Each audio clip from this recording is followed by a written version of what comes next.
Salut tout le monde, re-bienvenue sur le Sideline. Aujourd'hui, très contente, on a eu la chance de rencontrer Blaise Dubois, qui est physio spécialisé en course à pied.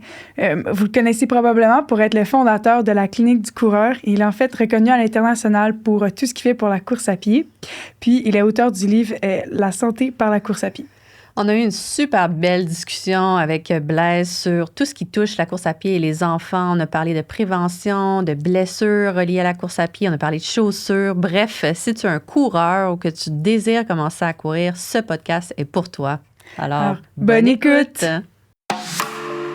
Salut, ici Karianne Driade, étudiante en médecine. Et Dr Marie-Lynne Naud, orthopédiste spécialisée en médecine du sport pédiatrique. Bienvenue pour un nouvel épisode du Sideline, votre référence en médecine du sport. Alors que tu sois au repos ou à l'entraînement, bonne écoute! Alors bonjour Blaise. Bonjour. Merci d'être sur le Sideline. Là. J'avais très hâte de vous rencontrer, je vais pas vous le cacher. Là. Mais on commence toujours par le podcast par qui vous êtes. Alors si on peut commencer par ça avec vous aussi. Parfait. Fait que mon nom, c'est Blaise Dubois. Je suis physiothérapeute. J'ai grandi en Suisse jusqu'à l'âge de 10 ans, immigré au Lac-Saint-Jean à Héberville sur une ferme.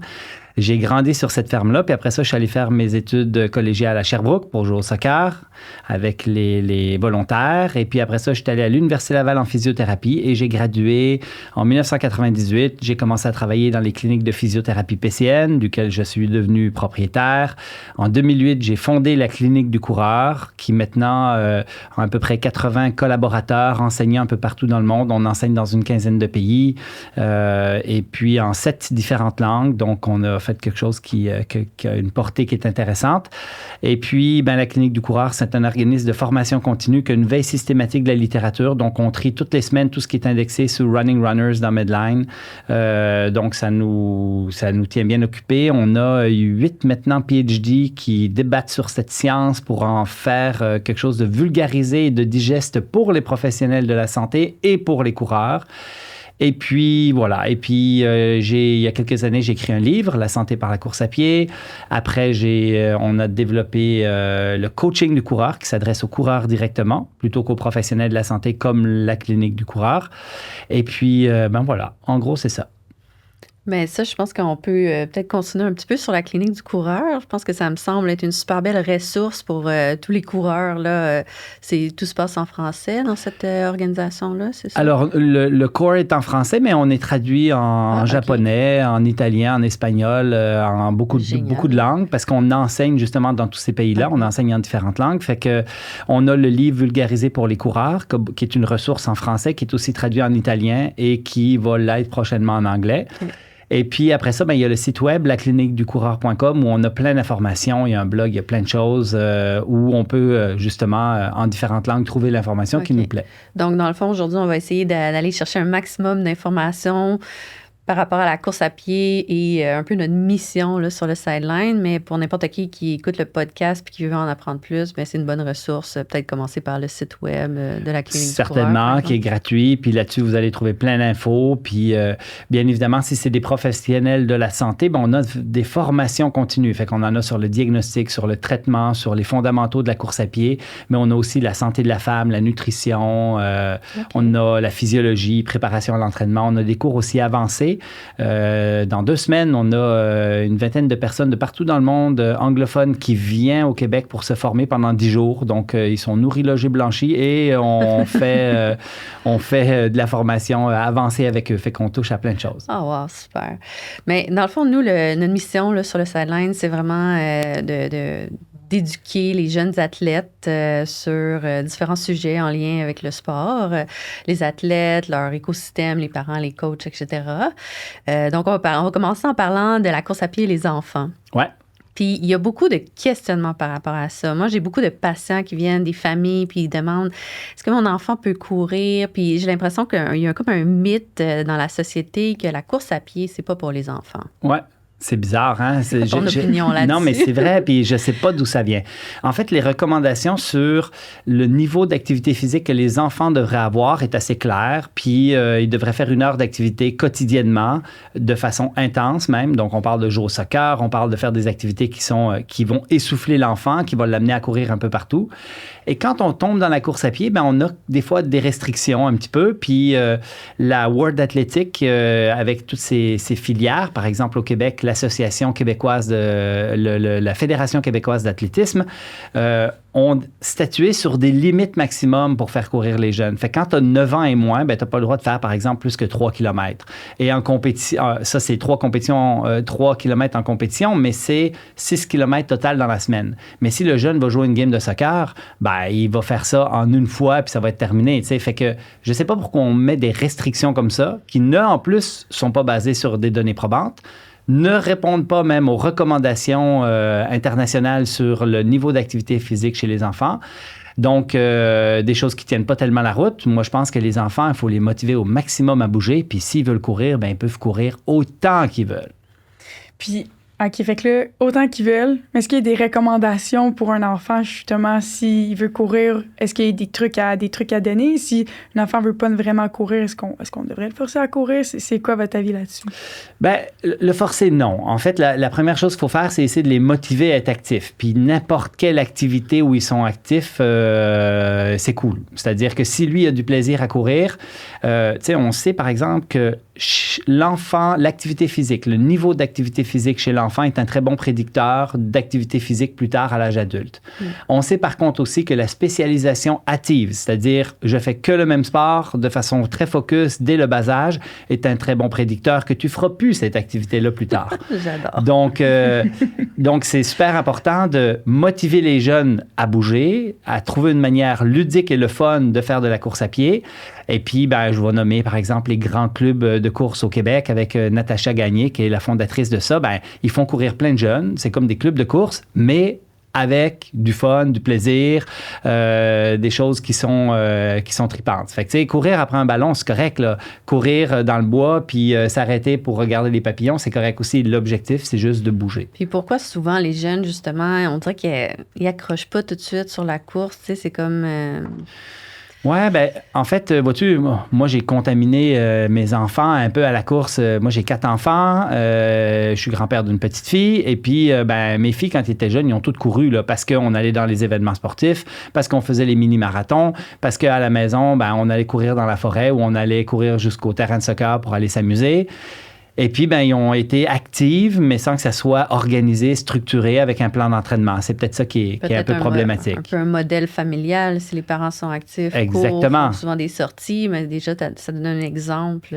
Exact. Jeunes. Puis on sait aussi que c'est un bon prédicteur. Là, quand tu as un parent qui est en surpoids dans la famille, ben, tu as des chances que l'enfant le soit. Quand tu en as 2, tu as beaucoup de chances qu'il le soit. Puis c'est pas juste la génétique, c'est l'environnement, c'est l'exemple, c'est qu'est-ce qu'on fait avec nos enfants. Fait que moi, je pense qu'il faut juste les stimuler au maximum. Après, il y a des enfants qui sont de nature très active. Je pense à 2 de mes filles, 3 de mes filles même. Et puis, j'ai mon garçon, lui, qui est plutôt tendance relax. C'est-à-dire que lui, il fallait que je le stimule. Fait que tu as posé une question rough un peu, mais que je vais quand même répondre, c'est faut-tu les obliger, les enfants, à courir? Parce qu'à un moment donné, c'est qu'on est en train de dessiner ce qu'ils vont vivre plus tard. Ils vont-tu être en santé? Ils vont-tu être... Et là, ben, on leur oblige-tu de se brosser les dents ou pas, tu sais? Fait que c'est une question rough, mais en fin de compte, il faut vraiment faire quelque chose. Comme parents, on a une responsabilité de les amener à l'activité physique. Peut-être le premier élément de réponse, ce serait de dire, essayer d'explorer différents types de sports pour voir s'il y a un intérêt qui peut ressortir dans l'un d'eux. Puis après, ben...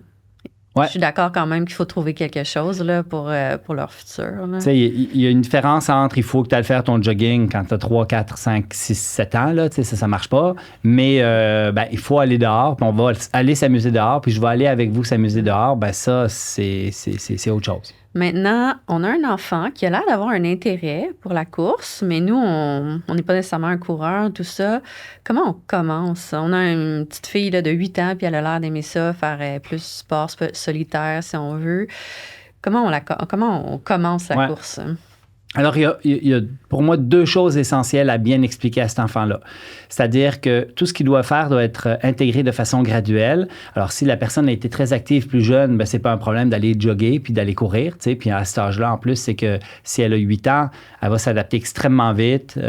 Même si jamais elle développe des petites douleurs, des inconforts ou quelque chose, son métabolisme tellement élevé va tout guérir dans la nuit, puis le lendemain, elle va être correcte. C'est vraiment, on n'est pas chez des adultes où la quantification du stress doit être millimétrique pour être sûr qu'ils ne se blessent pas. Chez les enfants, les variabilités environnementales peuvent, ou le niveau d'activité peut changer de façon importante, puis c'est pas tellement grave. Mais je dirais, il y a 2 choses. Leur expliquer que il faut écouter son corps, puis il faut être progressif dans ce qu'on va faire. Et la deuxième chose qui est essentielle, et ça, c'est la responsabilité des parents, c'est de s'assurer de ne pas créer chez ces enfants-là des techniques de course qui sont non protectrices. Et je parle ici non pas de l'éducation à la technique de course, je parle de leur donner des chaussures qui sont ultra minimalistes. Pour un enfant, il n'y a pas de question. C'est clair comme de l'eau de roche. Il faut que les enfants soient le plus pieds nus le plus longtemps possible.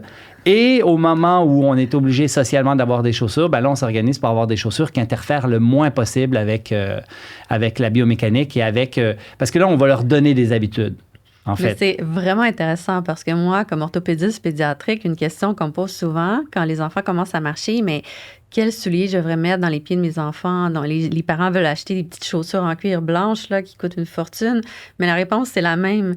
Le mieux, c'est d'être nu-pied, puis dans le fond, quand on commence à marcher, bien, on apprend à marcher.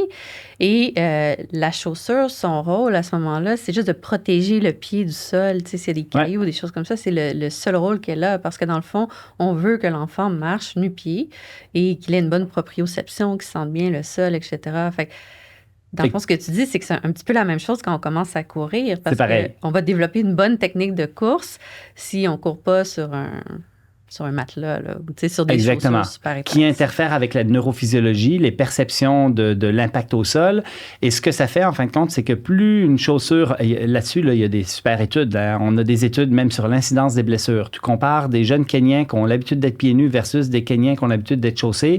Les différences sur l'incidence des blessures, c'est 8 versus 61 OK? Fait que ça, c'est la première affaire. On sait qu'il y a une altération, il y a une revue systématique, altération de la biomécanique de course chez l'enfant chaussé, qui est conséquent, c'est-à-dire on ralentit la cadence, on augmente l'attaque talon, on augmente les forces d'impact au sol, parce que la perte de ces sensations au niveau du pied altère la biomécanique et a des conséquences potentielles qui ne sont pas encore très bien étudiées sur le long terme. Mm-hmm. Et donc, un enfant qui devrait commencer idéalement, là, si on est capable, là, c'est l'été au Québec, on a un bout d'asphalte qui est beau à la maison, ben, on court pieds nus, puis on éduque notre patient. C'est ça, que c'est pas brûlant, mais...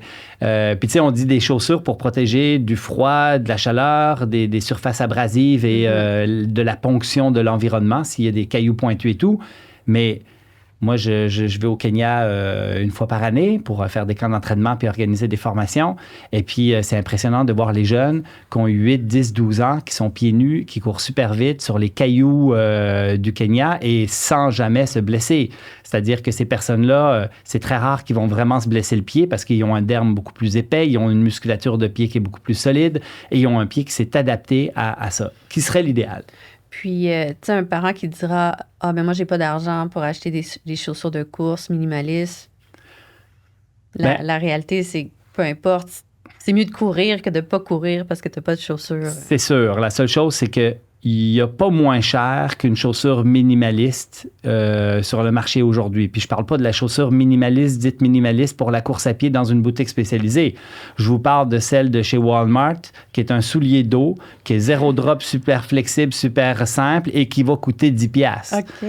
Fait que tu sais, c'est comme... Tu peux pas avoir plus simple que ça, là. Puis c'est ça, parce qu'on met le mot minimalisme sur des chaussures qui sont spécialisées et qui sont vendues dans des boutiques spécialisées. Mais l'objectif, il est très simple. Il y a 5 critères au minimaliste. Il faut que ça soit le plus léger possible, le plus près du sol possible, donc le plus mince, le moins d'élévation de talon, ça c'est le drop, le plus de flexibilité dans ta chaussure, et puis pas de technologie de contrôle de la pronation, de support d'arche et de etc. Et si tu as ces 5 critères-là, en fin de compte, ben, tu as une chaussure minimaliste. Elle peut coûter 10$. OK. Puis... Je sais pas si... Parce que moi, je m'en irais encore dans les souliers minimalistes, ben dans justement des conseils. Si, j'ai plus 8 ans, mais là, je suis rendue à 16 ans, puis j'ai toujours couru justement avec des souliers, avec un drop, et puis des souliers moins minimalistes. Là, je fais quoi? Là, je vais prendre une extrême plus loin. Tu es à l'âge adulte, tu es à maturité, tu es rendu que tu as 40 ans, tu as toujours eu des grosses chaussures, puis est-ce que c'est le temps de changer? Ben, si tu n'es pas blessé, tu n'as pas de problème, change pas tes habitudes. Parce que changer une habitude augmente le risque de se blesser. Ça, c'est la première règle. Là, si tu me dis 16 ans, tu es peut-être encore en croissance, tu n'es pas encore fini de te développer, tu as un métabolisme super efficace qui va t'adapter à peu près n'importe quoi. Quand tu t'achètes une chaussure de ville, tu ne te poses pas la question, elle est belle, tu l'achètes, puis tu l'apportes du jour au lendemain, puis c'est rare que tu te blesses là, quand même. Là, Fait que à ce moment-là, on peut se poser la question si ça vaut la peine de changer ou pas, mais je trouve ça triste qu'à 16 ans, tu as eu déjà des habitudes de grosses godasses qui finalement altéraient ta biomécanique et l'adaptation de ton pied. Parce que là, on peut aller plus loin. Là. Si on parle des hallux valgus, si on parle des déformations de l'avant-pied, ben, il y a des corrélations directes avec le type de chaussures qu'on porte. Là. Juste, ce serait un oignon du pied, dans le fond. Ouais, c'est ça. Les vulgariser, oui. Oui. Juste pour... Ouais. OK. Donc, minimaliste, là, on parle vraiment de chaussures. On a eu les 5 caractéristiques. Fait que ça n'a pas besoin d'être acheté dans une clinique de chaussures de course... une boutique de chaussures de course à pied. Ça peut être vraiment... Ça peut être très simple. Puis en plus, le problème, c'est que même si vous allez dans une boutique spécialisée, il y a bien des chances que vous n'en trouviez pas. OK? Ça, c'est la première affaire. Même pour l'adulte, là, il y en a très, très peu. Là. C'est plus la mode, entre guillemets. Donc, maintenant, on est à la mode de la super chaussure très épaisse et très absorbante. Donc, ça devient de plus en plus difficile de trouver ce genre de chaussures-là. Fait que ça, c'est bon pour les principes de base. Maintenant, mettons, moi, on reprend notre exemple de la petite de 8 ans qui a l'air de vouloir courir. Moi, je suis pas une coureuse comme parent. Est-ce que le mieux, c'est que je lui trouve un club de course à pied pour enfants ou est-ce que je peux aller dans un parc puis lui donner un petit programme? Un parcours. Oui, un parcours que je la regarde faire. Oui, mais c'est une super idée. Qu'est-ce qui est mieux? Est-ce que c'est mieux vraiment d'être encadré quand on commence la course à pied ou ça peut être relativement... Ça peut être relativement simple. C'est à l'opposé, par exemple, de j'apprends à jouer au tennis ou au soccer, d'avoir des bonnes habitudes dès le début, c'est une bonne chose. C'est d'apprendre la technique, d'apprendre la tactique, c'est correct. Mais quand on parle de course à pied, c'est ultra simple. Tu peux juste courir. Le seul problème pour l'acquisition de bonnes pratiques en course à pied, c'est-à-dire une bonne technique de course, c'est que si tu commences pieds nus ou en chaussures ultra minimalistes, tu vas développer systématiquement une bonne technique de course. En fait, c'est que tu n'auras pas l'altération de ta biomécanique qui vient de la chaussure moderne. Fait que si ton enfant a 8 ans, moi, la question, c'est plus, as-tu le goût de rentrer dans un club? As-tu le goût de faire de l'athlétisme avec le club de l'école ou le club privé ou autre? Ou sinon, est-ce que, quand tu as envie, on s'en va au parc, puis là, on se fait un parcours, puis là, tu cours parce que tu aimes ça courir, tu sais. Puis il y a des enfants, puis moi, je me nomme moi comme enfant, j'aimais ça être essoufflé, j'aimais ça courir, tu sais, j'ai pas eu besoin de coach ou de quoi que ce soit. OK. Un coach va nous permettre quand même de nous guider sur la quantité qui pourrait être intéressante, puis après ça, va nous éduquer aux fameux drills, les skips, les genoux hauts, talons fesses, etc., qui est comme une éducation un peu à l'athlétisme qui peut être intéressant, mais l'enfant qui veut juste avoir du fun puis courir, ça se fait très bien tout seul. Puis, maintenant, l'enfant court, on continue l'exemple, mais là, il veut s'inscrire à une course organisée. À quel âge on peut faire un marathon? De façon sécuritaire. C'est ça. En fait, il y a encore une fois les règles de la Fédération québécoise d'athlétisme qui viennent de la World Athletic. Fait que le marathon, je pense, c'est 18 ans. Le demi, c'est 16. Mais après ça, ça régresse tellement qu'à un moment donné, quand tu as 9 ans, tu as juste le droit de faire des 3 km. Okay. Fait que ça, c'est peut-être une bonne chose d'avoir ces règles-là pour les parents, ceux qui poussent. Mais l'enfant qui aurait le goût, moi, on me pose souvent la question. Ma fille a 10 ans, elle aimerait ça faire un 10 km, elle peut-tu? Il n'y a aucun problème si elle veut faire un 10 km. Pour sa santé, il n'y a pas de limite, là, tu sais. Après, si jamais un enfant veut faire un marathon, là, on parle de quelque chose de conséquent, il faut qu'il s'y prépare quand même comme il faut qu'il sache c'est quoi. Idéalement, c'est après quelques années de pratique. Même un adulte, moi j'ai dit, idéalement, tu commences la course à pied, fais-toi un 10 km la première année, un demi la deuxième, puis un marathon la troisième si tu veux vraiment aller vers le marathon. Mais c'est pas une nécessité en soi. Pour l'enfant, on va s'assurer que ses choix sont santé puis qu'il y arrive là de façon graduelle. Mais techniquement, un petit qui a commencé à courir à 6 ans, qui aime ça, qui s'entraîne régulièrement, pourrait faire un marathon à 10 ans. Ben, ça existe. Il y en a qui l'ont déjà fait, là. À ce moment-ci, je ne sais pas si c'est en santé. Mais si ça vient de l'enfant tripe au bout, puis lui, c'est son défi, puis qui se prépare pour ça, puis que quand il fait son marathon, ben, il marche course, là, il n'y a aucun problème. Puis là, mettons, on reste encore dans l'exemple de l'enfant qui, lui, veut courir. Est-ce qu'on se dit justement est-ce qu'il y a une meilleure surface de course qu'on veut amener l'enfant à courir pour son développement ou peu importe la surface de course, il va se développer Et on va s'adapter à peu près tout. Les études épidémiologiques aujourd'hui ne nous montrent pas davantage d'une surface molle versus dure, dure versus molle ou autre chose. Ce qu'on recommande par contre, et c'est très clinique, c'est d'aller sur des surfaces le plus naturelles possible, qui ont de l'irrégularité, qui vont varier beaucoup la technique de course, parce que comme tu varies ta technique de course puis que tu varies le stress sur l'ensemble de tes tissus, tu pourrais cumuler plus de volume avant de développer une pathologie de surutilisation. Fait que une blessure. Fait que, idéalement, c'est surface naturelle, du trail, du sentier et ainsi de suite. Et c'est pas à cause de la mollesse, parce qu'on s'adapte à tout. Celui qui a juste de l'asphalte parce qu'il habite à une place de Montréal où il n'y a même pas de parc proche, ben c'est correct qu'il court sur l'asphalte ou sur le trottoir. On s'adapte à tout sans problème. Est-ce que les enfants ont, encore là, une personne de 8 ans, est-ce qu'on parle de la même prévention des blessures? Est-ce qu'il y a le même risque de blessure qu'une personne qui est un petit peu plus âgée, qu'il faut qu'on guette plus ou pas nécessairement? Il y a des pathologies très particulières chez l'enfant qu'on peut nommer puis qu'on peut explorer, là, mais de façon générale, les enfants se blessent quand même beaucoup moins que les adultes. Là. Encore une fois, ils ont des très hauts métabolismes. Souvent, ils vont suffisamment s'écouter, puis avoir le goût de courir, puis ils vont récupérer extrêmement vite. Donc, souvent, c'est pas vraiment un problème. Okay. Après, 8 ans, 9 ans, 10 ans, ben, tu as la maladie de Sévère, le calcanéum, là, qui est la plaque de croissance sur le calcanéum qui peut être symptomatique. On observe ça. Il y a les un peu plus vieux, il y a les Osgood, souvent chez les gars. C'est des pathologies assez classiques, douleurs fémoro-patellaires assez fréquentes aussi quand même chez les jeunes ados. Mais c'est des choses sur lesquelles maintenant on sait assez bien quoi faire. Puis on sait même comment faire le diagnostic de façon assez facile. T'sais, ces diagnostics-là, je pense entre autres la douleur calcanéenne, là, qu'on appelle maladie de Sévère, mais finalement on devrait enlever le mot maladie, là, c'est plus épeurant qu'autre chose. Là. Ben, c'est très simple. Hein? Tu as mal quantifié ton stress mécanique, tu as trop sauté, tu en as trop fait, il faut juste que tu doses. C'est 95% du traitement, c'est ça. Là. Puis le 5%, c'est court terme. On pourrait peut-être le protéger avec une semelle orthopédique ou une orthèse plantaire, un petit coussinet de gel, quelque chose qui soulage un peu, une chaussure plus maximaliste pour protéger sur du court terme. Mais au final, 95% du travail, c'est de bien quantifier le stress. Et moi, je débat avec mes collègues physiothérapeutes parce que là, l'électro, ça sert à rien. La thérapie manuelle, ça sert à rien. Il y a à peu près rien qu'on fait en physio que de la valeur sur ça, autre que l'éducation qu'on va faire à faisant un peu moins, puis on reprend graduellement. Mode de protection initialement vers un mode d'adaptation graduel. Osgood-Schlatter, la fameuse petite bosse que les joueurs de basket ont souvent en dessous du genou, qui est un décollement de la plaque tibiale, de la tubérosité tibiale. En fin de compte, ça fait une bosse. Puis encore une fois, ça, c'est parce qu'on a trop sauté, on a trop squatté, puis on a chargé notre plaque de croissance qui a comme décollé. Puis là, ça fait une fragmentation de ce segment-là. 95% du traitement, c'est quoi?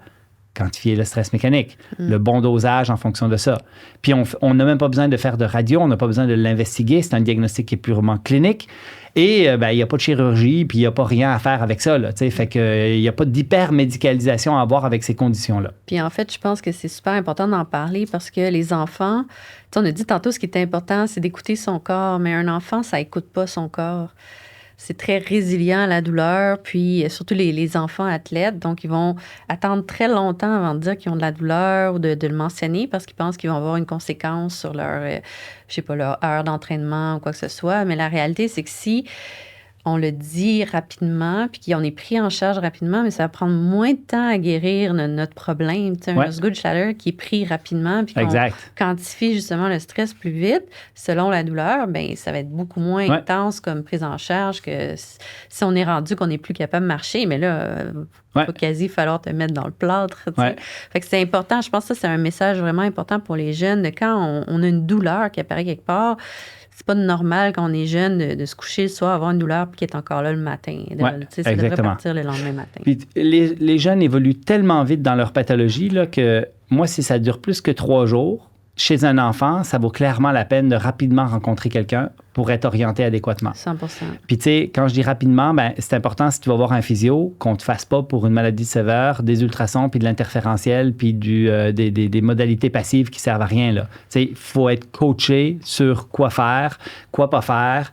Puis, tu sais, ma fille qui faisait de la gymnastique, s'est développée une maladie de sévère. Pourtant, elle faisait 15 heures par semaine déjà avant, puis à un moment donné, elle exagère. Bien là, l'avantage en étant son père, c'est qu'elle me le dit au jour 1, au jour 2, au jour 3. Après, au jour 3, j'ai dit, OK, là, il faut qu'on modifie la planification. Fait que là, tu fais plus de trampoline, tu fais plus de saut, tu fais des barres, tu fais des affaires qui sont pas stressantes pour ton pied. Bien, ça prend une semaine, puis c'est réglé. Parce qu'on l'a pris très, très tôt. Exact. Et si jamais on traîne cette condition-là, bien, c'est là qu'après ça devient plus complexe. C'est ça. Puis quand ils arrivent à moi, par exemple, bien, ça fait des années que ça dure. Et là, c'est sûr que la prise en charge puis la résolution de la maladie va être beaucoup plus longue. Oui. Là, toi, tu les vois tardivement et c'est normal. Puis surtout qu'ils viennent puis en pensant que moi, j'ai une baguette magique. Ouais. Mais non, j'en ai pas. Puis il n'y a pas de chirurgie pour ça, comme on a dit. Donc, ça, c'est super important. Puis ça, c'est les maladies fréquentes, effectivement, pour les jeunes. Maintenant, quand on arrive, là, tu sais, peut-être les coureurs là, qui sont plus squelettiquement matures ou même les jeunes adultes, c'est quoi les blessures les plus fréquentes en course à pied? Numéro 1, surtout chez le marathonien, c'est les douleurs fémoro-patellaires. Chez le débutant, le récréatif, c'est les périostites qui sont aussi très fréquentes. Et là, on a bien évidemment tendinopathie d'Achille, fasciapathie plantaire.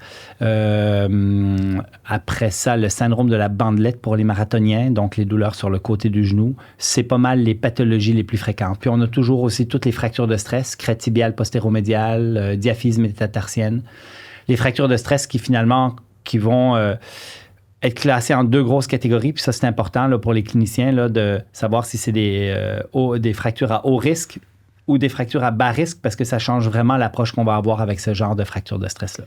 Fait que ce serait quoi les régions, par exemple, si quelqu'un commence à avoir de la douleur là, qu'on suspecte une fracture de stress qui serait plus à risque?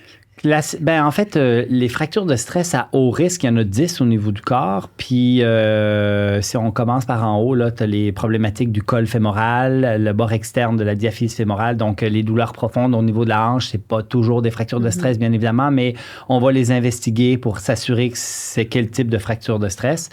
Après ça, on a la rotule en tant que telle, quand même beaucoup plus rare. On a la crête tibiale antérieure.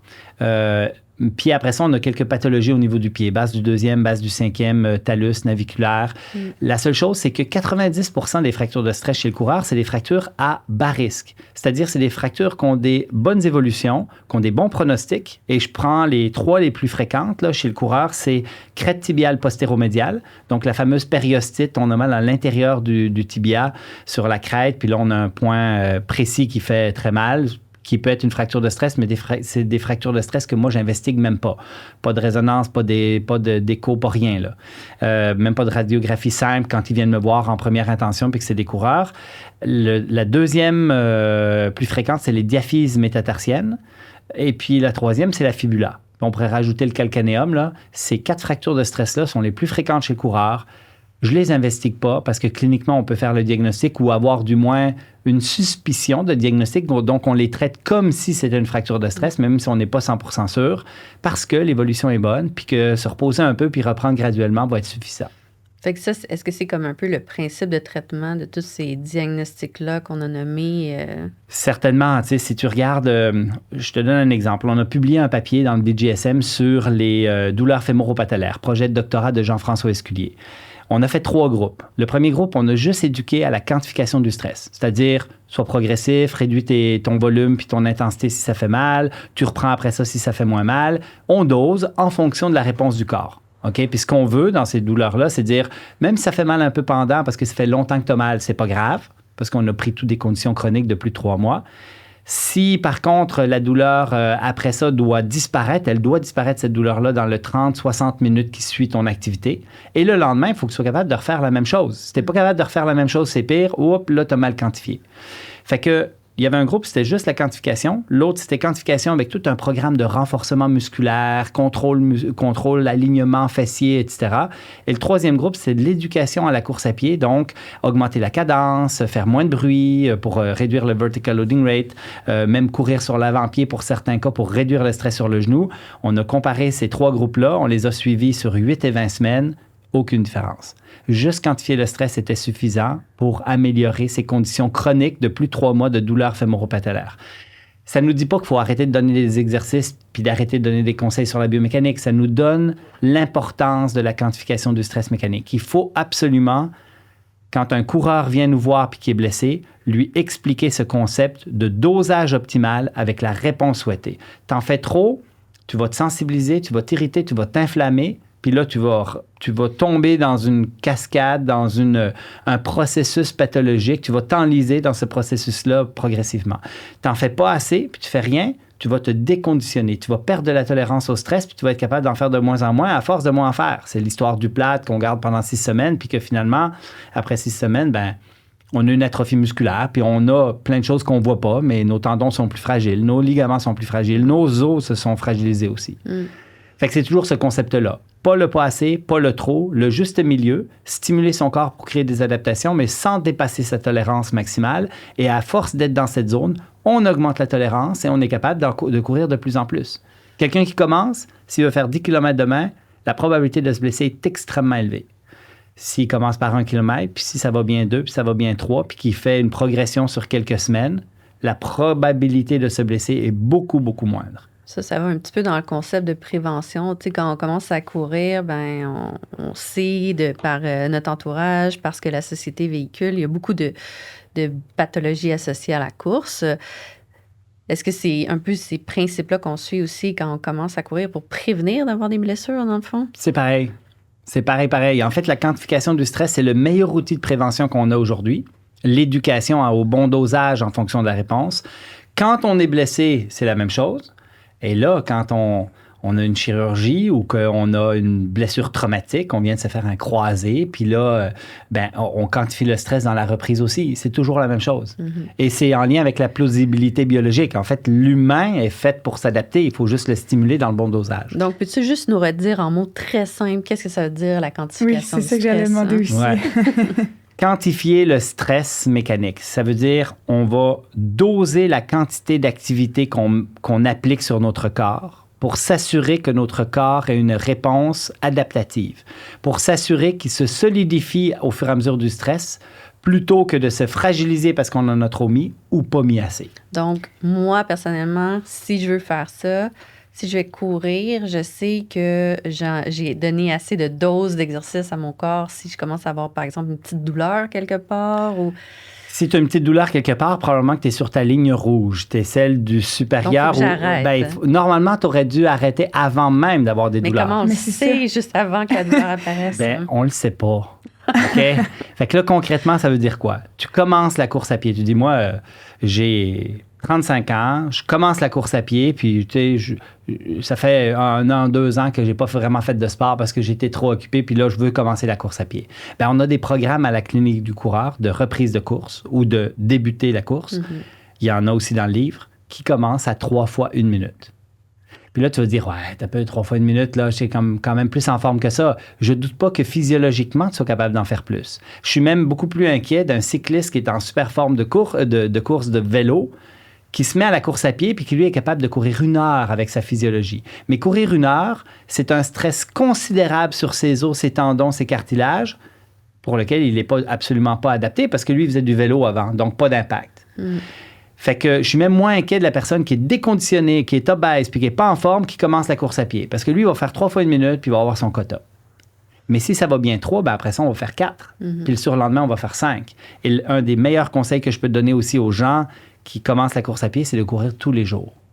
C'est-à-dire, le corps est une machine d'adaptation. Puis il y a des études qui nous montrent qu'à 2-3 fois par semaine de course, on se blesse plus que si on fait du 4-5-6. Il faut courir souvent. Fait que ça peut être, tu sais, quand tu dis, admettons, je fais juste 10 minutes. 10 minutes de course, c'est 900 sauts sur une jambe, 900 sauts sur l'autre. Imagine que tu viens en physio, puis là, tu as un peu mal à l'épaule, puis je dis, écoute, on va commencer avec un élastique à faire des exercices, mais on va commencer mollo, tu vas faire 900 répétitions. OK? Bien évidemment, tu dirais, OK, là, il exagère, là, tu sais, 10 minutes de course, c'est ça. Fait que, tu sais, soyons conscients que 3 fois une minute de course, c'est 270 sauts sur une jambe et sur l'autre. C'est un bon exercice. Au début, tu ne seras peut-être pas satisfait parce que 3 fois une minute de course, marche-course, ça va peut-être être un peu court. Peut-être que tu pourrais compléter avec du vélo ou une autre activité moins stressante. Mais si ça va bien, par contre, puis que tu es donc dans ta zone, tu peux faire 4, puis 5, puis 6. Puis si à 7, tu as un petit peu d'inconfort, tu sais que tu frôles ta ligne rouge. Et c'est toujours ça le truc, c'est d'essayer de progresser pour essayer d'aller voir c'est où que notre corps nous parle un peu. Mais si on fait des progressions trop rapides, là, quand il nous parle, c'est trop tard. On a une semaine off après. Mais j'adore vraiment l'explication. C'est exactement ce que je veux aussi pour mes patients qui ont eu des chirurgies, par exemple, puis qui commencent extrêmement déconditionnés. Puis là, on est à la ligne où ils commencent à se sentir super bien après 3 mois. Mais tout leur corps est complètement déconditionné. Puis c'est un petit peu le message que j'essaie de passer en disant, mais il faut aller progressivement, il faut écouter son corps. Mais justement, écouter son corps, c'est pas facile. Fait que d'avoir un peu des lignes directrices, souvent, c'est le physiothérapeute qui va te dire, tu vas faire ça, ou tu sais, le retour à la course de cette façon-là, fractionnée. D'avoir des lignes directrices puis de les suivre, c'est ça qui est difficile. Ouais. Par contre, quand moi, je donne un programme de course, admettons, qui est très progressif, mais qui est linéaire, OK, on monte, là, 3 fois une minute, 4 fois une minute, 5 fois une minute, je donne toujours l'outil de la quantification du stress en parallèle. Parce que je leur dis, c'est pas moi, ni toi, ni ta tête qui va décider comment tu vas pouvoir progresser, c'est ton corps. Fait que tu vas faire le 3, le 4, le 5, mais ça se peut qu'au 6, tu sois obligé de rester à 6 une couple de jours. Ça se peut que tu reviennes au 5. Puis ça se peut que tu décides de monter plus vite, de sauter un entraînement sur 2. Donc, de faire le 3, sauter le 4, aller directement au 5, 7, 9, voire accélérer encore en fonction de comment ton corps répond. Fait que c'est toujours cette réponse souhaitée du corps qu'on recherche quand on fait une activité. Je donne un programme d'exercice à mon patient, je donne toujours la quantification du stress mécanique à côté. Puis, disons que là, on parle justement de quantification du stress mécanique. Et si il y a une blessure qui se passe, une blessure périostite, disons, est-ce qu'on recommence à 0 dans notre 3 x 1? Comment qu'on fait pour quantifier ces camps? Parce que si je commence à avoir encore mal à ma périostite, c'est que j'ai mal quantifié. Mais là, est-ce que je suis capable de peut-être faire un peu plus? Mais comment je suis capable de quantifier combien je suis capable de faire? Admettons que tu as eu des douleurs au niveau de ton périoste après avoir couru une vingtaine de minutes. Tu dis, quand je déborde du 20 minutes, à partir de 20 minutes, je commence à avoir mal. Là, hier, j'ai poussé à 30 minutes, mais là, j'ai été obligé de prendre 2 jours off parce que là, mon périoste me fait plus mal. Tu sais qu'avant 20 minutes, tu étais correct. Fait que recommence pas à 3 fois une minute. Peut-être faire un 15 minutes. Puis tu essaies de voir comment tu réponds en 15 minutes. Puis là, la chose, c'est que le corps s'adapte. Pas juste au niveau tissulaire, histologique, au niveau organisationnel, parce que, exemple, un tendon pathologique, on sait que si tu le mets en stress, tu vas créer des adaptations qui vont le rendre de plus en plus tolérant, puis qui vont aligner les fibres de collagène, puis qui vont faire en sorte que ce tissu-là va être plus tolérant. Mais j'ai perdu mon idée. J'étais où, là? La périostite, oui. Tu mets du stress sur ton périoste pour créer des adaptations. Et c'est possible que tu sois obligé de rester pendant un certain temps à un niveau pour vraiment faire en sorte que ton périoste augmente sa tolérance, sa robustesse à l'activité que tu lui demandes. Fait qu'encore une fois, c'est ton corps qui va te dicter. T'sais, moi, je peux pas... c'est sûr que si t'es jeune, tu as des antécédents sportifs de soccer et plein de choses où tu as sauté partout, je sais que tu vas progresser 10 fois plus vite que la personne qui est vieillissante, fumeuse, déconditionnée, malnutrie, nommez-les. Là. Fait que... Mais je ne peux pas quand même prédire c'est quoi la pente de progression que tu vas pouvoir prendre. Je comprends. Merci. Puis là, on dirait qu'il y a une autre idée qui m'est venue en tête. La quantification du stress mécanique, de ce que je comprends, c'est ce qui prévient les blessures. Comme là, c'est comme on adore ça. L'étirement. Mettons que j'ai un jeune, puis là, 8 ans, on veut partir, aller à courir. Est-ce que je dis, OK, puis on va aller s'étirer un petit peu. Est-ce que ça va servir à quelque chose ou justement on le conseille pas? Ça, c'est une intellectualisation de l'être humain. Il y a beaucoup de choses qu'on fait qui sont des choses qu'on a trouvées logiques, cohérentes, parce qu'on s'est dit, ben, tu sais, pour courir vite, ça te prend de l'amplitude. Donc, on va étirer avant d'aller dans ces amplitudes-là.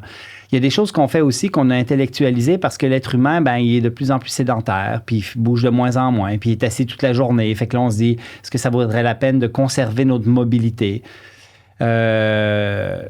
Cette intellectualisation-là qu'on a faite comme professionnels de la santé, parce que c'est beaucoup de notre faute, hein, c'est nous qui avons enseigné beaucoup ça aux gens pour dire il faut prévenir les blessures en t'étirant avant. Maintenant, on sait que s'étirer avant une activité, ça prévient absolument pas les blessures, ça améliore pas la performance, voire ça la diminue.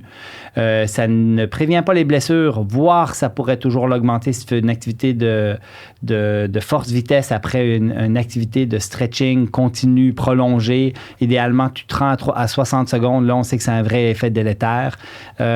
Donc, c'est pas nécessaire, c'est pas l'idéal, c'est voire potentiellement délétère. Quand tu prends de l'âge, puis que tu as un mode de vie où tu bouges plus énormément puis tu es un peu plus sédentaire, ben là, tu vas avoir tendance à peut-être ankyloser par manque de stimulation. Et là, ça pourrait être une bonne séance à faire en parallèle. Mais ça, c'est les étirements. Je reviens aux plus jeunes. Là. Ouais. Les étirements avant, je comprends que c'est peut-être pas l'idéal. Après... Ben, en fait, on n'a pas beaucoup de données. Il y a quelques données qui disent qu'on pourrait peut-être prévenir certaines blessures, qu'on pourrait peut-être améliorer les performances si on a une bonne flexibilité de façon générale. La science là-dessus est vraiment pas très solide. Hein. Jan Schreier avait fait des revues systématiques il y a déjà quelques années. Maintenant, d'ailleurs, il y a à peu près plus de publications sur le stretching. Hein. C'est plus un sujet à la mode. Maintenant, on fait des études sur le renforcement des fessiers, sur plein d'autres choses qui sont bien à la mode en physio, mais le stretching, là, on n'a quasiment plus rien qui est publié. Parce que les étirements, il y avait, je pense que c'était chez les danseurs de ballet, là, que ça avait été, tu sais, ils mettaient même dans les studios, puis tout ça, ils mettaient des blocs pour vraiment étirer les tendons d'Achille, puis ça avait fait vraiment une grosse différence sur les tendinopathies d'Achille. Là. Mais c'est un autre sport. Là. C'est certain qu'ils vont aller à l'extrême avec ça. Mais ça m'intrigue quand même. Ça m'intrigue de voir ces papiers-là parce que les étirements, par exemple, autant chez les coureurs, on a apporté le bullshit detector. Hein, ça fait que s'il y a quelque chose qui ne nous plaît pas, on pèse dessus. Mais ça m'intrigue parce que l'ensemble des revues systématiques sur la prévention des blessures globales, puis on ne parle même pas du coureur, mais de façon générale, on n'a jamais réussi à démontrer qu'on prévenait quoi que ce soit. Avec les étirements. Ouais. Avant ou après. Oui, après... Petit rôle préventif potentiel. La question, c'est est-ce que des personnes de nature raide qu'on étire spécifiquement pour des pathologies spécifiques pourraient avoir un petit effet? Moi, comme clinicien, là, ça fait maintenant plusieurs années que je donne très peu d'étirements. Il faut vraiment qu'il y ait une restriction secondaire à un traumatisme. Je me fais une entorse, j'ai une flexion dorsale de cheville qui est diminuée de 50 %. Bien là, bien évidemment, je vais essayer de la normaliser. Mais on a des flexions dorsales de cheville qui sont à 10 degrés puis à 15 degrés qui sont considérées comme pathologiques, mais qui sont bilatérales chez des personnes qui n'ont aucun problème. Peut-être que je mettrais un bémol par rapport à la pédiatrie, là, juste sans avoir de science derrière, mais c'est certain que les enfants grandissent à partir des os initialement. Ouais. Donc, les tissus mous suivent lentement après. Puis, quelqu'un qui fait beaucoup de sport, mais c'est certain que souvent, ils sont raides. Là, les garçons en poussée de croissance, ils sont ultra raides. Ouais. Fait que je peux imaginer qu'un joueur de soccer sur un terrain va faire un enjambée un petit peu plus grande s'il n'y a pas la souplesse pour la faire. Je comprends. Ouais, je suis un peu d'accord. La seule chose que je rajouterais à ça, c'est que si jamais ces personnes-là ont eu des poussées de croissance, ont des raideurs importantes, puis qu'on veut gagner en flexibilité, là, il y a deux questions. On gagne-tu quand on fait du stretching? Ça, c'est déjà une question scientifique ouverte, là, mais qu'on n'a pas beaucoup de réponses. Là. Est-ce que si je fais une séance de stretching, même quotidien, est-ce que je peux gagner en mobilité, en flexibilité? Première question, on n'est pas sûr. Et si jamais on le fait, ben moi, je donnerais une séance de stretching le soir avant de se coucher, à froid, où là, tu étires les groupes musculaires qui sont restrictifs. Donc, tu personnalises ta prescription.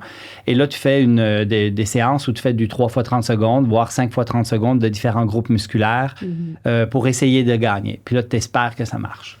Oui, bien, ça serait vraiment dans un but de prévention, en fait, parce que, tu sais, si tu appliques ça à des jeunes qui n'ont pas de problématiques, c'est vraiment plus prévention. Oui, mais tu sais, je te suis quand même que c'est vrai qu'on a des jeunes ados qui ont grandi vite, puis que là, ils sont plus capables de toucher leurs orteils, puis qu'ils ont une perte de mobilité quand même importante, là, de flexibilité musculaire. Là. Exact.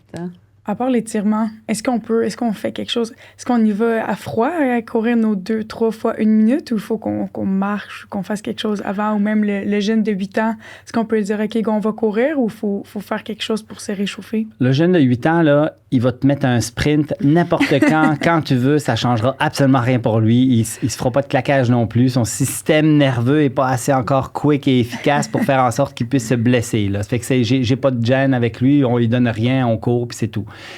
L'adulte, lui, s'il part courir, puis qu'il part courir tranquillement, il pourrait toujours marcher un peu avant puis commencer à jogger tranquillement.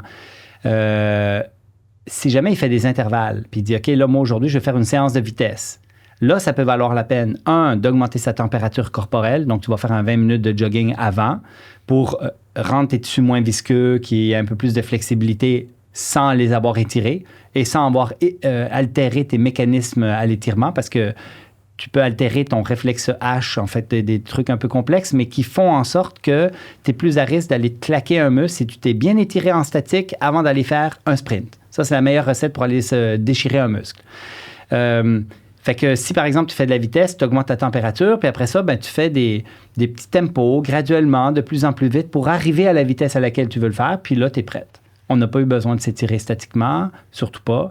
On n'a pas fait non plus tant que ça où c'est pas nécessaire d'étirement balistique fonctionnel. Donc, on peut rajouter des genoux hauts, talons-fesses si on veut, mais tout ça est un peu secondaire. Tu augmentes ta température, tu accélères tranquillement ton pace, puis tu es prête. Et si tu vas jogger, ben, tu vas jogger. Tu pars, c'est tout. Tu n'as pas besoin d'absolument rien d'autre. Est-ce que le fait de seulement courir les met à risque de justement se blesser dans la course? Est-ce qu'ils devraient pratiquer d'autres sports avec la course? Pratiquer d'autres sports en parallèle de la course va te donner plein d'habilités puis plein de choses qui sont intéressantes, qui vont le rendre plus robuste à faire, par exemple, des déplacements latéraux, des sauts, des choses comme ça. Par exemple, s'il joue au soccer en parallèle de la course. Mais sur le risque de se blesser, la pratique uniquement d'un sport augmente le risque de blesser parce qu'on en fait trop. Mais si tu pratiques une activité moindre puis tu fais plein de sortes d'activités, ben, tu n'es pas pleinement adapté, tu n'es pas optimalement adapté à toutes les activités. Fait que tu es restreint dans ce que tu vas faire. Ce que je veux dire, c'est que si tu ne veux pas te blesser en course à pied, il faut que tu cours, idéalement tous les jours. Si tu fais des choses en parallèle, ça va te donner plein de compétences et de qualités physiques en parallèle, mais ça ne réduira pas nécessairement ton risque de blessure dans l'activité de la course à pied. Mais là. de toute façon, quand on parle de courir tous les jours, on ne dit pas de faire des sorties de 1 heure à chaque fois. Non, exactement. Exactement.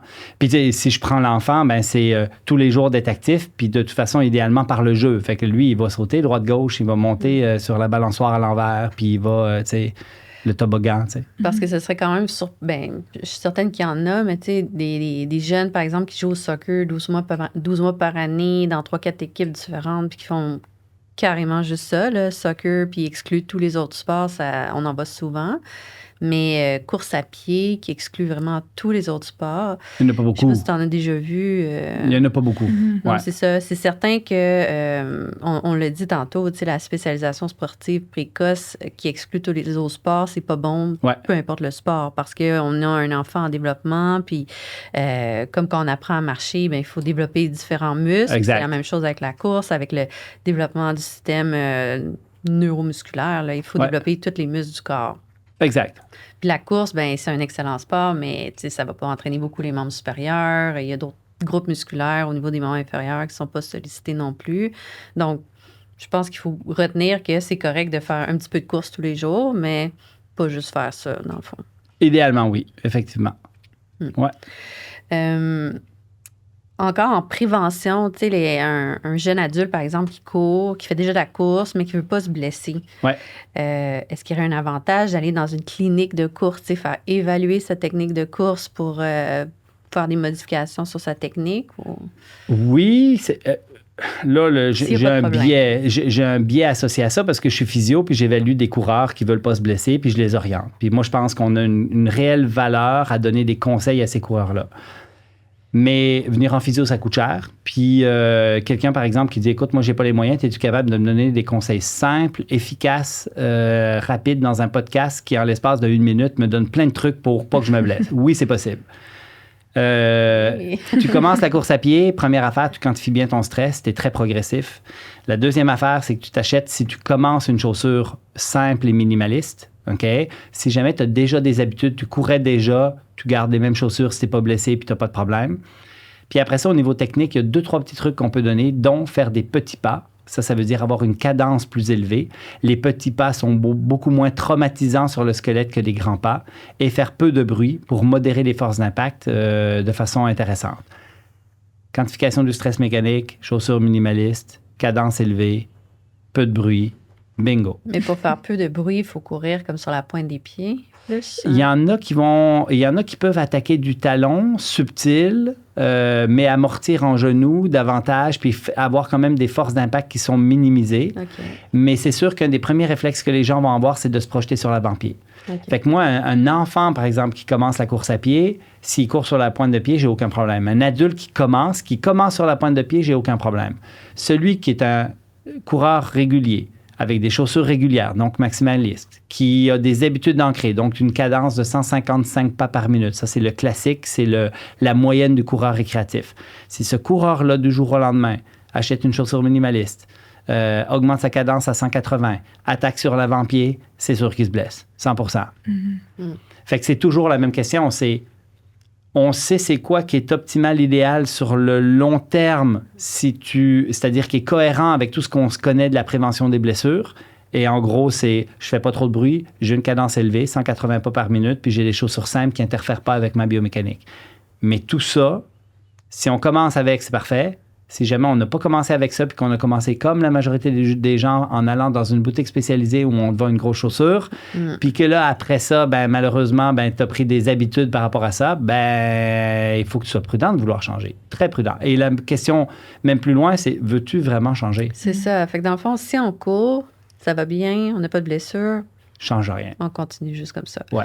Puis si on veut augmenter notre niveau, on veut augmenter notre performance, là, peut-être que ce serait une bonne idée de consulter. Oui, mais encore là, il y a des petits trucs rapides. Si tu veux augmenter tes performances, tu cours 1 plus souvent, 2 plus longtemps quand tu cours, 3 t'intègres un petit peu plus de vitesse, c'est-à-dire de tempo, de l'intensité, où là, tu vas aller travailler à VO2. Puis là, ce que tu vas faire, c'est que tu vas augmenter ta capacité cardiovasculaire, puis tu vas augmenter tes performances. Là, c'est pas tant un physio qu'il faudra aller voir, c'est plus être coaché par quelqu'un qui pourrait te faire un programme où il va intégrer des intervalles, où il va t'intégrer des variations de volume, tout en dosant adéquatement ton volume pour pas que tu te blesses. Mais là, tu peux avoir des programmes qui sont vraiment faits pour performer. OK. On parle souvent chez les adultes qu'il y a des gens qui n'aiment pas courir. Puis là, il y a des techniques un petit peu comme on a parlé tantôt, tu sais, sortir souvent, faire des petites distances, tout ça. Est-ce que c'est la même chose chez les jeunes? Tu sais, si, admettons, un jeune n'aime juste pas courir, c'est comme... Ouais. Est-ce qu'il y a d'autres techniques qu'on peut utiliser? L'attirer par le jeu, l'attirer avec un ballon, je sais pas. Comme... lui faire du soccer ou du basket, dans le fond, c'est de la course. Forme de course aussi. Oui, c'est ça. Puis sur sa compétence motrice, sur sa densité osseuse, sur sa qualité cartilagineuse, c'est des sports qui, en bas âge, sont excellents. Là. C'est-à-dire, on est en train de faire quelqu'un qui va avoir des os solides plus tard. Là. Fait que oui, c'est super bon. En fait, il ne faut pas que la course soit absolument une finalité pour tout le monde, mais on peut quand même se souvenir que, historiquement, l'être humain est fait pour courir. On est comme construit pour courir. C'est peut-être même avec la course à pied qu'on a survécu à travers les années pour plein de raisons.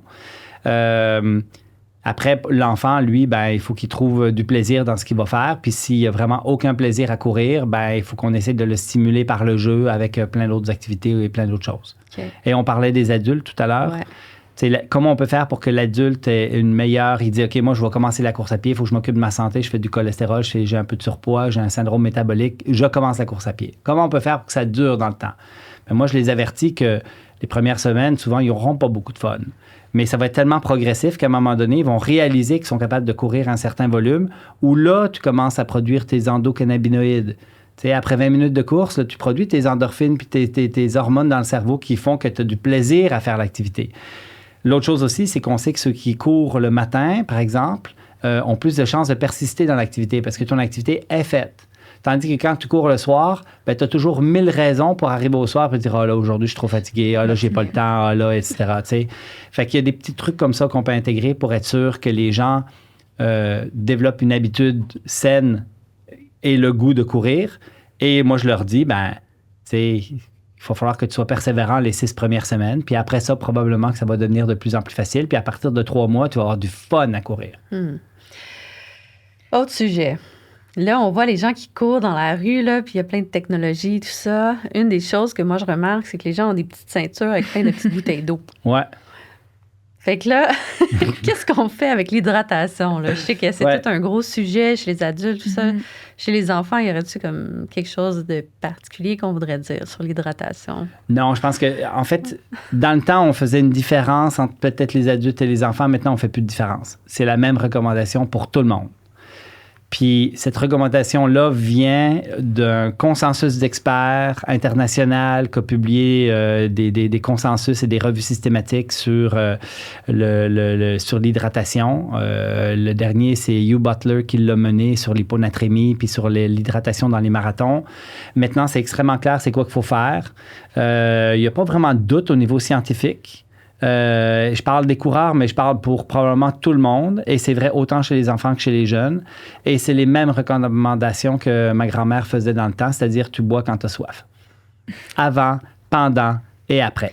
Donc, si, admettons, on a un enfant qui, pour différentes raisons, il n'a pas soif. Il ne boit pas. On ne le force pas à boire. Il n'y a pas besoin de boire. Parce que c'est assez intense quand même, l'hydratation de nos jours. Ouais. Boire, mais est-ce qu'il y a des trucs à boire? Est-ce que Gatorade, c'est meilleur? Est-ce que... Zéro. Juste... Absolument pas. Là, on n'est que dans du marketing. En fait, tu peux boire que de l'eau, il n'y a aucun problème. Puis même, maintenant, on va plus loin que ça. Là. On pensait que que si, par exemple, tu prolongeais tes distances, puis que là, tu faisais plusieurs heures de course à pied, qu'il fallait que tu aies des apports en sodium, donc des électrolytes, par exemple, dans le Gatorade, ou qu'il fallait que tu prennes des suppléments de sodium ou d'électrolytes pendant tes ultra-trails, par exemple. En fait, la littérature actuellement ne montre pas qu'on va prévenir les crampes, ne montre pas qu'on va prévenir l'hyponatrémie avec la prise de sodium supplémentaire, parce que c'est corrélé à la quantité de liquide ingéré et non pas à ta quantité de sel ingéré. Le corps est super bon pour bien gérer combien il va en suer, puis combien il va en uriner, puis on est sur des adaptations chroniques. Fait que le problème qu'on a aujourd'hui, c'est que moi, quand je vais donner des formations, là, tout le monde arrive avec son gros 2 litres d'eau, où c'est marqué parfois même sur la bouteille matin 10h, matin 11h, matin midi. Ça n'a pas de bon sens, là. Ça n'a pas de bon sens. Et là, les gens se sont habitués parce qu'on leur a dit qu'il fallait boire, puis boire avant d'avoir soif en plus. Fait que là, ils se sont habitués à boire. Fait que là, ces personnes-là, là, ils vont avoir soif bien plus tôt parce que leur organisme s'est adapté à avoir une quantité de liquide disponible. Mais pauvres eux autres, si à un moment donné, ils se perdent dans le bois là, puis qu'ils ne sont pas capables de boire pendant 2-3 heures, ils vont avoir ultra soif. Là. Moi, si je pars 2 heures, 3 heures de course, j'ai pas besoin d'apporter d'eau. Là. C'est aussi une adaptation de chirurgien. Ah ouais? Docteur No n'a jamais soif, jamais faim, jamais envie d'aller aux toilettes. C'est impressionnant. Mais c'est quand même drôle, hein? Comment qu'on a réussi à intellectualiser encore un processus qui est ultra simple. Genre, t'as soif, tu bois, t'as pas soif, tu bois pas, OK? Puis, tu sais, le signal de la soif, là, c'est ultra rapide. Là. C'est des millisecondes. Là. Si jamais tu es en déshydratation cellulaire, tu as tout de suite ton corps qui va te dire, ta tête qui va dire, OK, là, il faudrait que je trouve de l'eau, j'ai soif. Donc, c'est bien d'en avoir à portée de main, mais il ne faut pas forcer la chose. Non. Exactement. Mais tu sais, l'autre chose aussi, c'est que quand on dit c'est quoi les signes de la déshydratation, bien, il y en a un qui est constant, qui est là chez tout le monde, puis qui est proportionnel au degré de déshydratation. C'est la soif. Fait que plus tu as soif, plus tu as envie de boire, ben plus tu as besoin de boire, puis plus parce que c'est déshydraté. Puis là, en fait, c'est que si tu n'intellectualises pas, puis là, tu bois, ben là, tu bois ton verre d'eau, puis après ça, tu n'as plus soif. Puis tu n'es peut-être pas encore réhydraté, mais tu n'as plus soif. Parce que le cerveau te dit, OK, je vais juste commencer par ça, on va essayer de s'hydrater un peu, puis 15 minutes, 20 minutes après, là, tu es encore un peu déshydraté, ben là, tu vas de nouveau avoir soif, tu vas reprendre un verre d'eau. À l'opposé d'intellectualiser ça, puis de dire, je viens de finir ma longue sortie, mon marathon, là, il faut que je boive tout le poids perdu, il faut que je boive avant d'avoir soif, et c'est comme ça qu'on a créé des hyponatrémiques avec plusieurs décès dans les marathons et des problématiques de santé graves. Mm-hmm. Fait que dans le fond, quand on voit, justement, demain, c'est le marathon de Montréal, puis là, il y aura tout le monde avec leur petit gel. Puis, le marathon de Montréal, là, je suis sûr que dans les médias à Montréal, on a dit à tout le monde, attention, il va faire chaud, il faut boire avant d'avoir soif. À chaque année, moi, je capote quand j'écoute la radio, à chaque année, on entend ce genre de truc-là. Puis oui, tout le monde va avoir ses petits gels, puis etc. Là, sur les gels, chez le commun des mortels adapté aux glucides, de manger du sucre va améliorer la performance. Il y en a qui sont capables de ne pas en prendre parce qu'ils sont adaptés, ils ont des régimes cétogènes ou ils mangent très peu de glucides, fait qu'eux se sont adaptés à ne pas en avoir. Mais quand on est adapté, l'ingestion de glucides améliore les performances. Fait que prendre du gel, ça peut être correct pour la performance, c'est pas un mythe. Pour la majorité des gens. Là. Et puis, bien évidemment, si tu prends un gel, ben, tu vas boire un petit peu avec. Là, puis tu peux boire aussi des petites gorgées fréquemment. Et une chose est certaine, il ne faut juste pas que tu dépasses le 400 à 800 millilitres à l'heure quand tu fais un marathon, parce que là, sinon, tu augmentes le risque de faire de l'hyponatrémie. 400 à 800. 800, c'est quand tu sues beaucoup, quand tu fais chaud, mais sinon, ça peut être moins que ça. Mais l'idéal, boire à sa soif. Puis, il faut partir bien hydraté, mais partir bien hydraté, c'est boire à sa soif. Puis après ça, pendant le marathon, si tu as soif, dans un monde idéal pour la performance, il faut que tu puisses boire. Si tu ne peux pas boire, c'est pas grave. Tu vas t'offrir encore 30 minutes, 1 heure, 1 heure et demie, 2 heures. Les athlètes de haut niveau perdent jusqu'à 12 % de leur poids de corps pendant un marathon, de déshydratation, de perte d'eau parce que ils vont suer. Et ces personnes-là, c'est ceux qui finissent en avant. C'est ceux qui performent le plus. Puis à 2,57 du kilo, là, c'est difficile de boire. Là. Vous pourrez essayer, là, c'est un peu compliqué. Fait que les marathoniens comme les meilleurs, là, ils boivent pas. Ils boivent très peu. Ils sont très déshydratés à la fin, mais ils sont pleinement adaptés et performent au max. Intéressant. C'est vraiment intéressant. Fait que dans le fond, on a les gels, on a les glucides. Ouais. Fait que ça, c'est pour avoir l'énergie. Puis les électrolytes, c'était soi-disant pour pas avoir de crampes, pour être... et ça marche pas. Ça change rien. Okay, le taux de sodium ingéré, le taux de sodium dans le sang n'a aucune corrélation avec les crampes. C'est quoi l'excitement collectif là, en ce moment sur les souliers qui sortent, les souliers légers, etc.? Est-ce qu'il y en a qui seraient vraiment exceptionnels pour améliorer les performances? Alors, le poids de la chaussure sur la performance, on a plus de 30 papiers scientifiques qui l'ont évalué et c'est toujours dans le même sens. Plus c'est léger, plus c'est performant. Parce que le poids dans les pieds est beaucoup plus coûteux, 10 fois plus coûteux que le poids sur le ventre. OK? Parce que tu as un poids qui est placé distalement, puis à grand bras de levier, il faut que tu le mobilises à haute vitesse. OK? Donc, c'est un coût énergétique qui est important. Plus ton soulier est léger, en fait, pour chaque 100 grammes dans les pieds, tu as 1 % de consommation d'oxygène de plus. OK? Fait que là, on essaie de les alléger au maximum. Là, dernièrement, il y a eu la mode de la plaque de carbone avec les chaussures Nike qui sont sorties 2017-2018. Là, puis, depuis ce temps-là, en fin de compte, il y a toute une gamme de chaussures qui se sont associées. Là, on sait que la plaque de carbone ne change absolument rien aux performances. On sait par contre que le poids a une influence et que ces chaussures-là, on a réussi à faire des chaussures maximalistes, donc avec une élévation de talon, très épaisse, très rigide, mais très légère. Donc, un critère minimaliste, tous les autres critères maximalistes. Et ça fait en sorte que ceux qui étaient adaptés à leurs chaussures traditionnelles maximalistes pouvaient porter des chaussures très légères maximalistes sans être obligés de s'adapter à ces nouvelles chaussures-là. Okay. Parce qu'anciennement, si tu voulais performer vraiment, genre faire un 5000 mètres ou un 5 km sur route, tu prenais les chaussures les plus légères, mais aussi donc les plus minces possibles. Mais si tu avais l'habitude d'avoir des grosses chaussures, c'était tough. Ouais. Tu finissais avec des mollets bien courbaturés, là. Maintenant, on a réussi à faire ça. Et là, la course actuelle, aujourd'hui, c'est de dire, OK, on va repartir avec les Nike Vaporfly qui faisaient 200, 220 grammes. Après ça, on a eu la Next à 180. Adidas en a fait une à 140. Puis là, il y a une compagnie chinoise qui vient de faire 95 grammes. OK? La course au poids, elle sera toujours bonne. Okay. Mais le problème qu'on a, c'est qu'à un moment donné, si tu veux enlever du poids, il faut aussi que tu allèges ta chaussure. 95 grammes, c'est toujours en restant maximaliste. C'est ça l'affaire. C'est que là, c'est ça. Ce qu'ils essayent de reproduire aujourd'hui, c'est comment on peut avoir la chaussure la plus légère, mais en restant maximaliste, parce que les gens sont devenus complètement dépendants du maximalisme. Pourquoi on veut être maximaliste? Parce que les gens sont habitués à ça dans leur entraînement. Fait qu'ils ne peuvent pas compétitionner avec des chaussures plus légères. Celui qui voudrait...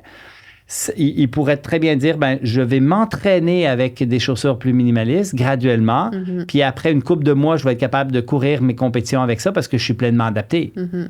Mais en théorie, il n'y a pas d'avantage si on est déjà habitué au maximaliste puis qu'on a maintenant des chaussures très légères. C'est correct de rester comme ça aussi. Exactement. Ça pourrait être correct aussi. Au niveau performance. Okay. Après, au niveau blessure, tu n'as pas une technique qui est probablement optimale sur le long terme pour prévenir les blessures. Donc, tu vas avoir des cadences probablement plus lentes.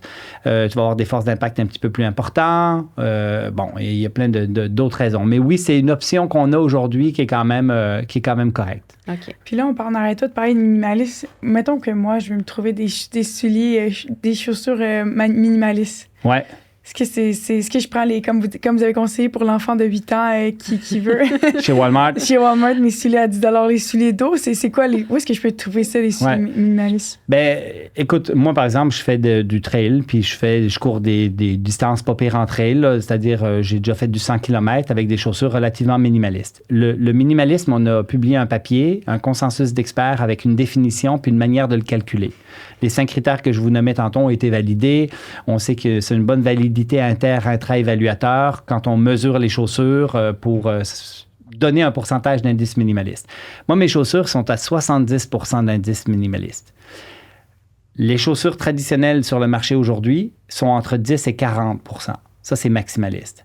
Moi, j'étais à 70, puis là, si tu parles des Five Finger puis des chaussures ultra minces, tu te rapproches du 100 %.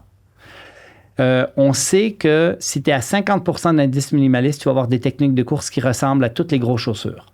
On sait aujourd'hui que si tu veux induire chez l'individu des meilleurs comportements de modération d'impact, c'est-à-dire une technique de course plus protectrice, avec une cadence plus élevée, avec moins de force d'impact et ainsi de suite, il faut que tu aies minimum 70 %. 70 %, il y a quelques chaussures qui existent sur le marché.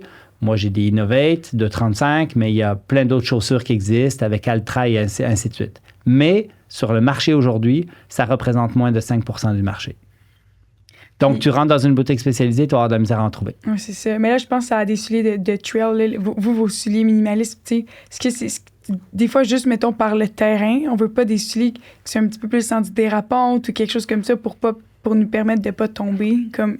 Avec du cramponnage, avec de la croche, mais ça est indépendant de l'indice minimaliste. Tu peux avoir une chaussure qui est mince, même si elle a des crampons, versus qui est épaisse avec des crampons.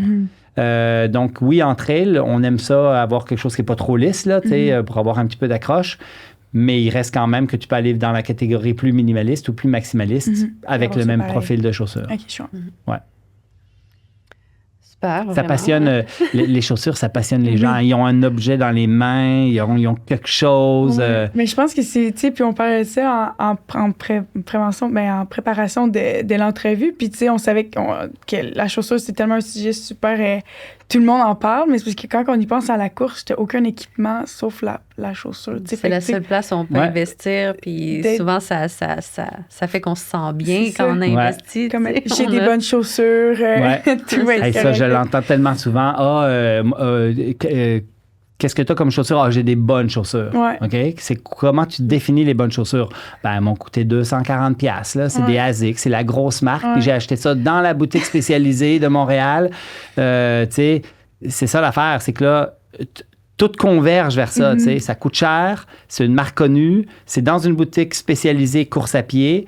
Et malheureusement, on sait maintenant avec la science que c'est pas ça une bonne chaussure, mais vraiment pas. C'est surtout, moi, j'ai été vendeuse de chaussures dans ma jeune...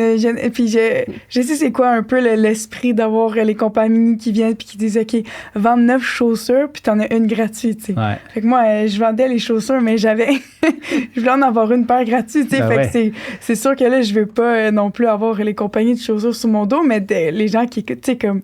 Tu peux pas faire confiance aux jeunes qui... Il y a clairement des biais. Tu sais. Et on a déjà eu ça en médecine, hein? Tu sais, les compagnies pharmaceutiques qui donnaient des avantages secondaires, tu sais, puis là, ça a été beaucoup réglementé, puis là, c'est beaucoup plus strict. Avec les compagnies de chaussures, là, c'est encore le buffet là, complet. Là, c'est comme si tu vends plus de telle marque puis qu'on arrive à être meilleur vendeur, tu as des pourcentages X puis Y et puis on t'amène à Vegas pour faire le demi-marathon puis aller au show sur les chaussures à Vegas. Là, ça existe, malheureusement, c'est ça la vraie vie. Mais juste, c'est tout petit. Nous autres, ils nous venaient puis ils nous faisaient un souper. Fait que là, on avait un souper puis là, ils nous parlaient de son chaussure. Fait que là, t'apprenais sur une paire de souliers puis t'avais un souper sur les nouvelles technologies de la marque. C'est ça. Fait que t'es comme, OK, mais tu sais, c'est... Puis le rep qui venait vous parler, était coaché par la marque directement. Puis on parlait pas de science, là, on parle de... Mais c'est comme ça, tu sais, tout notre système est fait comme ça, là. Mais tu sais, tout ça pour dire que dans le fond, le fait qu'on trouve pas de chaussures à 300$ pour un petit, c'est pas une raison de pas le faire courir. Non, non. C'est pas parce que les petits devraient pas courir qu'il n'y a pas de chaussures qui coûtent super cher pour la course. Ouais. C'est juste pour... on était tellement tannés, pour les enfants d'ailleurs, plus que pour les adultes. Parce que pour les adultes, on arrivait quand même à trouver des chaussures minimalistes, mais pour les enfants, on était tellement tannés qu'on a décidé d'en produire une. Fait qu'on a produit une chaussure pour enfants, qui est un projet philanthrope. C'est-à-dire que nous, on a dit, on n'a pas le droit d'avoir de biais commercial, fait que ça va nous coûter des sous de la mettre en place. Si jamais ça génère du profit, ce que ça n'a jamais généré, ça va tout aller dans le fonds philanthropique. Mais on a produit une chaussure pour enfants qui était 0 drop, fit anatomique, de grandeur genre 3 ans jusqu'à à peu près 10 ans. Fait que mes filles, moi, ma fille, ma plus jeune, elle a couru avec ça, puis elle a porté ça pour aller à l'école pendant les 3-4 dernières années. Là, maintenant, elle ne fit plus dans les chaussures depuis l'année passée. Là, C'était combien de pourcents? On était à peu près à 90 %. C'est-à-dire fit anatomique, 0 drop, très flexible, ouais. Et socialement acceptable. Parce que quand tu vas à l'école, si tu veux y aller pieds nus, des fois, c'est un peu embêtant. Ou en chaussures d'eau. Ouais, ça peut être plus embêtant un petit peu. Puis, tu sais, revenir à ta question, Marilyn, sur les enfants quand ils commencent à marcher, là, puis que les parents disent... on a quand même, comme professionnels de la santé, dit longtemps que les chevilles d'enfants, c'était fragile. Il fallait des chaussures hautes, là, avec des supports d'arche, des petites bottines là, pour bien tenir le pied. T'sais. Mais c'est pas drôle, mais c'est la... T'sais, maintenant, on a de la science qui nous montre que plus tardivement tu intègres la chaussure, plus tu vas avoir un pied qui va être tonique, qui va se supporter, puis qui va avoir un arche. Tu fais des comparatifs de même population avec des mêmes profils d'arche. Ben, ceux qui ont été pieds nus plus longtemps ont des arches plus structurées, là, tu sais. Fait que, mais surtout, ce que j'aime, c'est qu'ils vont développer vraiment une technique de course adaptée à leur anatomie. Oui, exact. Donc ça, c'est vraiment intéressant parce qu'après, même s'ils vont vers des chaussures peut-être un peu différentes, tout ça, mais ils vont toujours garder leur technique de course. En fait, le développement moteur en bas âge va être mieux et accéléré s'ils sont pieds nus plus longtemps ou ils ont des chaussures plus minimalistes, versus si on leur met rapidement, comme on fait tous, on leur met dans les pieds des chaussures maximalistes qui, finalement, retardent le développement. Et moi, ce qui m'inquiète le plus maintenant, c'est le développement du pied lui-même, là, parce que là, on est rendu avec des pieds qui ressemblent à nos chaussures plutôt que d'avoir des chaussures qui ressemblent à nos pieds, là. Aïe, aïe. Très intéressant. Ouais, de ce que je savais que ça allait être aussi, là, très bon vulgarisateur aussi. Puis j'invite vraiment les gens à aller consulter là, la clinique du coureur, très intéressant pour avoir plus d'informations. Est-ce que, comme tu aurais un mot de la fin à ajouter sur tout ce qu'on a dit ou une dernière recommandation pour les jeunes? J'ai envie de dire que je suis content de venir au podcast. Que la meilleure des idées, si elle n'est pas promue, mise sur la place publique, elle ne sert à rien. Donc, il faut en parler, puis après ça, il faut qu'on le fasse véhiculer. Donc, on partagera ça sur nos médias sociaux puis sur l'ensemble de nos plateformes pour que les gens s'éduquent, en fin de compte, aux bonnes pratiques. J'ai envie de dire aussi que on est dans un monde où le biais commercial vient beaucoup teinter ce qu'on fait. C'est vrai en médecine, c'est vrai en physio, c'est vrai chez les vendeurs de chaussures, c'est vrai en course à pied de façon beaucoup. Donc, c'est un éveil comme consommateur qu'on doit avoir. On est tout juste en train de me vendre quelque chose où il y a... puis après ça, il y a toute cette histoire d'hyper-intellectualisation, d'hyper-médicalisation. En 2024, on fait beaucoup de choses qui servent à rien. Comme professionnel de la santé, comme personne qui recommande du matériel ou des électrolytes pour le marathon ou les chaussures ou etc. Donc, la maxime de la clinique du coureur, c'est pourquoi l'option la plus simple ne serait-elle pas la meilleure? Puis j'aime beaucoup finir avec ça pour juste quand vous posez une question, posez-vous cette question-là. Super. Merci beaucoup. Merci d'être venu nous voir sur le Sideline.